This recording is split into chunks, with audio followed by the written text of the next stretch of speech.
Yes, ready, start.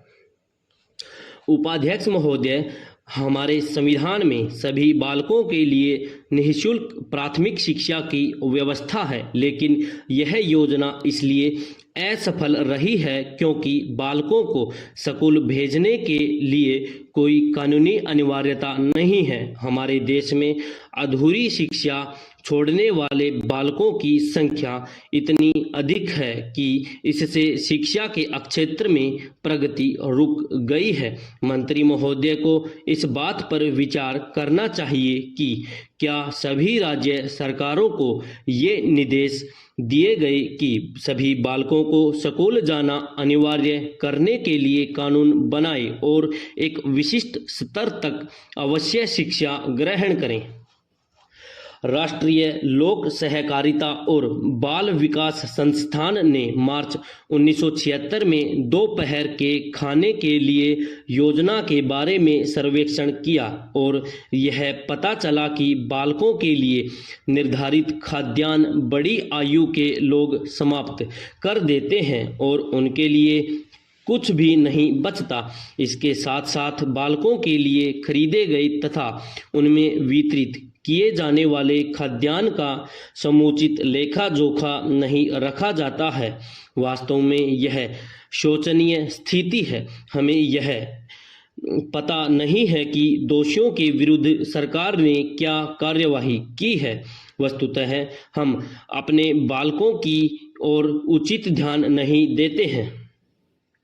हमारे देश के बालकों को आज कुछ विशिष्ट समस्याओं का सामना करना पड़ रहा है। प्रथम तो कुपोषण की समस्या है और दूसरे बाल अपराध की। संयुक्त राष्ट्र शैक्षणिक, वैज्ञानिक तथा सांस्कृतिक संगठन के आंकड़ों के अनुसार 18% बालक गंभीर कुपोषण के शिकार हैं। इस स्थिति में सुधार करने के लिए सरकार को करोड़ों रुपए खर्च करने होंगे। हमारे बालक अपराधी पैदा नहीं होते हैं, लेकिन वातावरण और परिस्थितियां जिनमें वे रहते हैं उन्हें अपराधी बनाने के लिए बाध्य करती हैं। अतः हमें ऐसा वातावरण समाप्त करना होगा।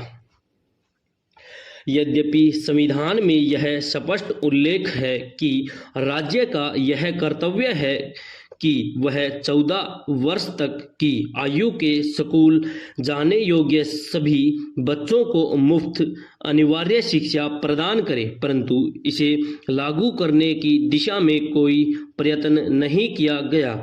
इसी प्रकार यह भी उपबंध है कि 14 वर्ष से कम आयु के किसी बच्चे को किसी फैक्ट्री में काम पर नहीं लगाया जाएगा, परंतु हम यह देखते हैं कि अब भी खानों में, फैक्ट्रियों में अथवा होटलों में अनेकों बच्चे काम कर रहे हैं।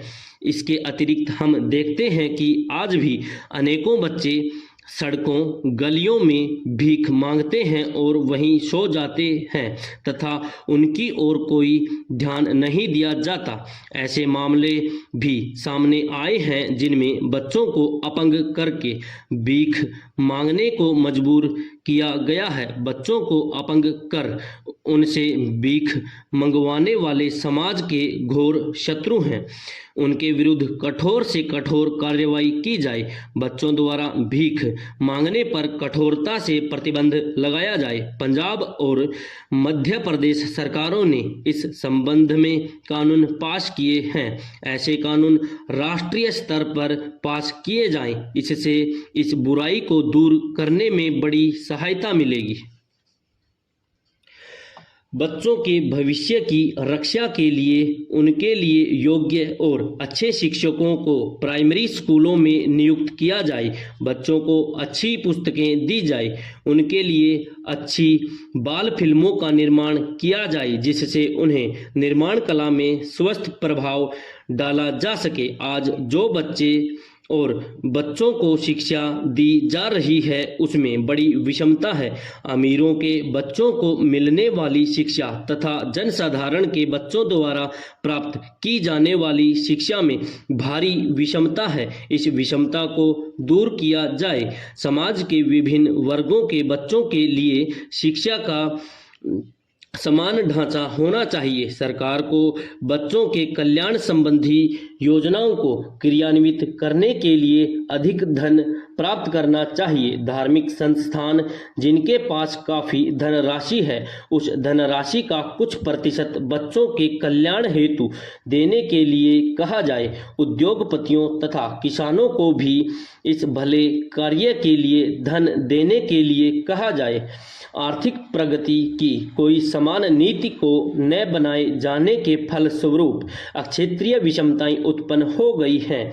इसी तरह जब तक समूचे देश में बच्चों के लिए एक समान नीति तैयार नहीं की जाती, तब तक यह विषमता और अधिक बढ़ेगी और इसका एकमात्र समाधान यही है कि इस विषय को अनुवर्ती सूची में रख दिया जाए। बच्चों संबंधी राष्ट्रीय नीति को बनाते समय यह ध्यान में रखा जाना चाहिए कि बच्चे राष्ट्रीय विकास के समूचे ढांचे का आधार हैं और इसलिए उनके स्वास्थ्य की देखभाल तथा सर्वांगीण विकास को उच्चतम प्राथमिकता दी जानी चाहिए।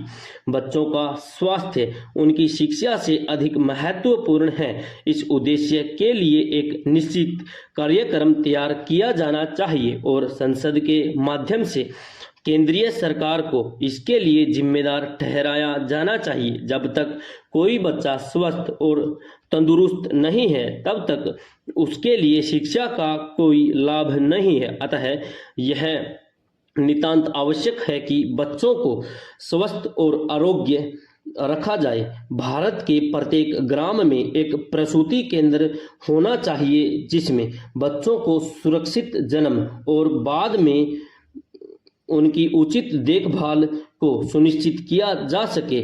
इन शब्दों के साथ मैं इस संकल्प का समर्थन करता हूं।